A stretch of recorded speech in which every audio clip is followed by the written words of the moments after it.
In a previous video, we talked about the difference between a control logic diagram and a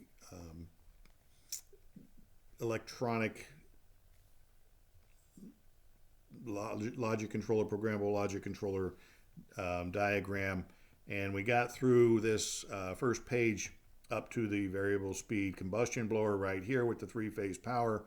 And we looked at the second page that shows the J2 output for PWM, I should say. The only output really here is the PWM and then the TAC. I want to go back to the terminology page here and look here. What does PWM actually mean? Pulse width modulation is a technique for getting analog results with digital means. Digital control is used to create a square wave, a signal switch between on and off. And when you look at this diagram, this line down here is off, this right up here is on. So the transition from off to on, from on back to off, the off period, the on period. So the period of a cycle is actually from the beginning of the on cycle here until the next on cycle. That's the period. But the length of the pulse is this part right here, and that's what actually controls the speed of the blower. When they want the blower to run at about 10% speed, they leave the on pulse on for 1/10 of the time, and then 9/10 of the time it's off. When you want to do 30% speed, you leave it on for 30% of the time and then off for 70%, 50/50 for half speed, 90% speed. So this is typical for using a digital signal to create an analog output, or to use an analog controller like a variable frequency drive. And anytime you use the word variable, you're talking about something that is analog because it varies. So the speed of the blower when it first starts, typically on this type of boiler, the blower will start up and run up to a full speed, and that will purge the combustion chamber to make sure that no combustible gas is left over from the last time it fired, make sure that it's safe before it tries to fire. And then the blower speed will drop down to a lower speed where it will actually go through an ignition sequence to light the actual burner. If you're just sending a signal to that blower and you say go full speed, do the purge, count down 60 seconds, go back to low speed and prepare for an ignition sequence, how do you actually know that the blower actually even started, or it did what it was supposed to do? Well, it has a tachometer output. TAC is short for tachometer. It's an instrument which measures the working speed of an engine. In this case, it's a motor. They're talking about on a vehicle, but typically in revolutions per minute. And this is exactly what the TAC output on this combustion blower assembly does. When you send it a signal, the manufacturer knows that at a 90% signal, they are looking back for a feedback from that blower motor that it reached a certain revolutions per minute. And on these particular blowers, they actually go about 7,000 RPM, which is a very, very high speed. You can definitely hear it start whining, but that is how the blower motor is controlled. So one last thing before we move on.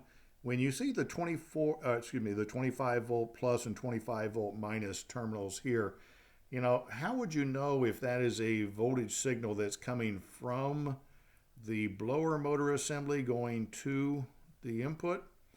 Typically it wouldn't be. And the way you would know this is if you go back to the main menu, here is the actual Honeywell R7910A Sola Flame Safeguard manual. And when you click on this, it'll open in a new window. And I wrote down on my notes that on page 15, I'm going to scroll down and you'll see, let's look at this one here. You'll see right up here, here's the J2 plug. Here is the fan power, 25 volt DC, fan ground, PWM output, and tachometer. And there's your square wave signal for the PWM, and the tachometer comes back as a pulse type square wave signal. But that is 25 volt going out to run a fan. The fan that we're using is a three-phase 208, 230, or 460 volts. So the 25 volts is not going to be used for that. So it may be the 25 volts actually feeds the electronics. And when you look down here at the connector information for J2, there's connector number 1, 2, 3, and 4. They're the pins. And you can see the tach is 1. That's the tachometer input.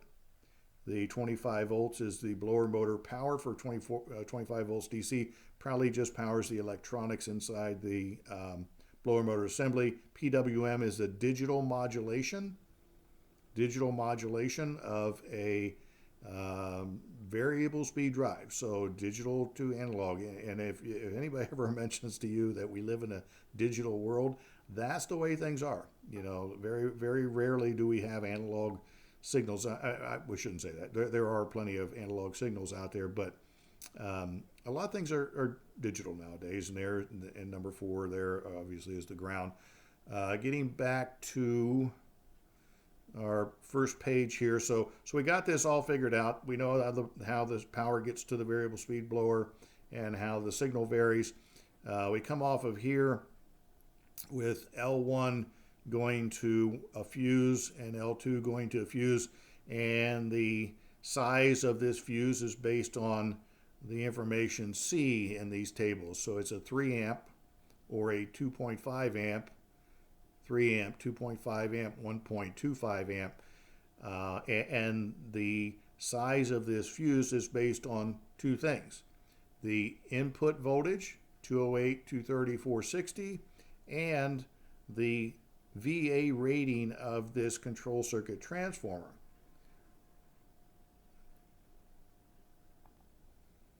So let's look at some details. I'm going to go back to the terminology page and scroll down. Here is a control transformer is what we were looking at on that diagram.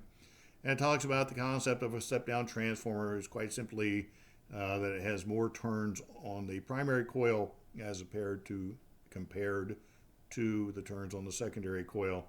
And this reduces the induced voltage running through the secondary coil. I wanted to make sure you understood the term multi-tap transformer. It can be step up or step down. It just means the transformer has multiple taps on either the primary winding or the secondary winding, but this one actually has both. This is when I see a picture of the transformer, when I see this right here, I see this right here. That's what you would be looking at inside the control cabinet. And here's the connections, and we'll get back to that table. It'll show these connections. You'll see that the transformer has a 0 volt, which is H4 here, which is actually what you would call the neutral.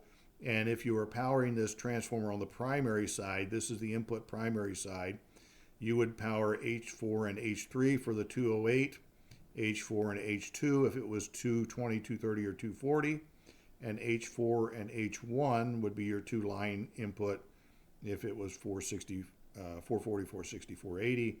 And then unusual kind of thing about this transformer is it has 2 taps on the output.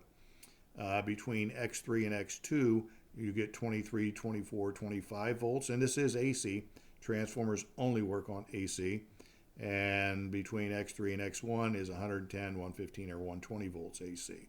So that's the primary, secondary, multi-tap primary, multi-tap secondary. And the explanation of VA. V is volts and A is amps, and VA is volts times amps.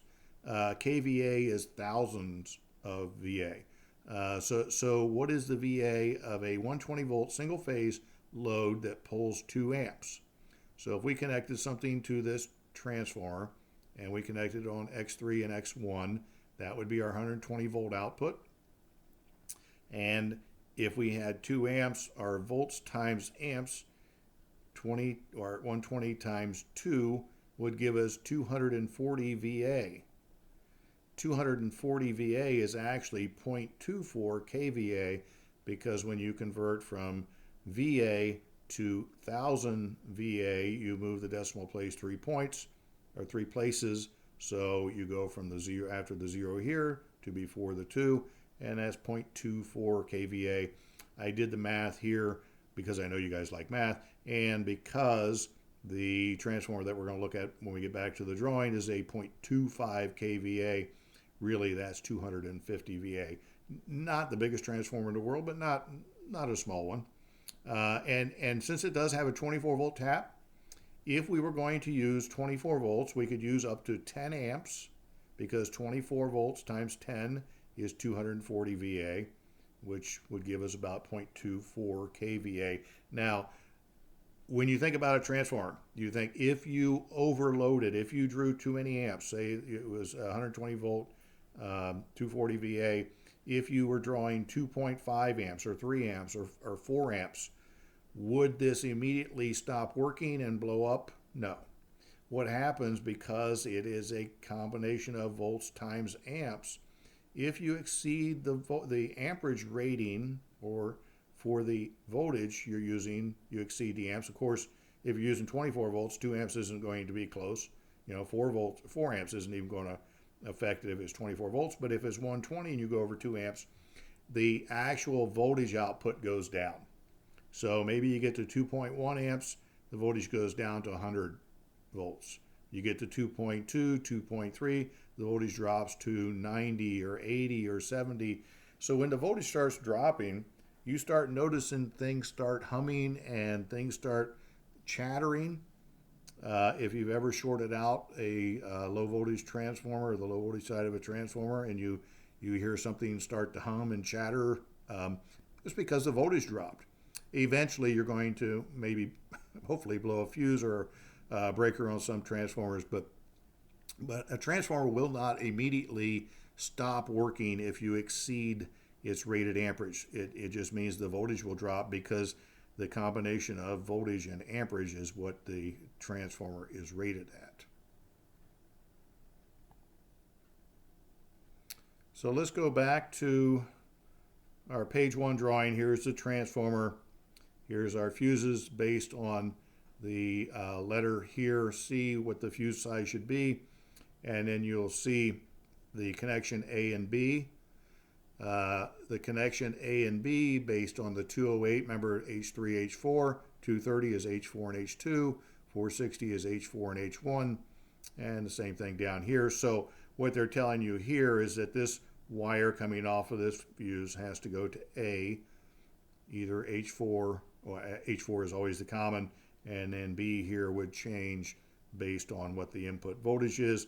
The output voltage here is going to be 120 volt and 24 volt. Here is our X3, which is the common. You'll see here that the 120 volt goes right out to terminal number 1, and the 24 volt goes out to X2, which goes over to page number 2.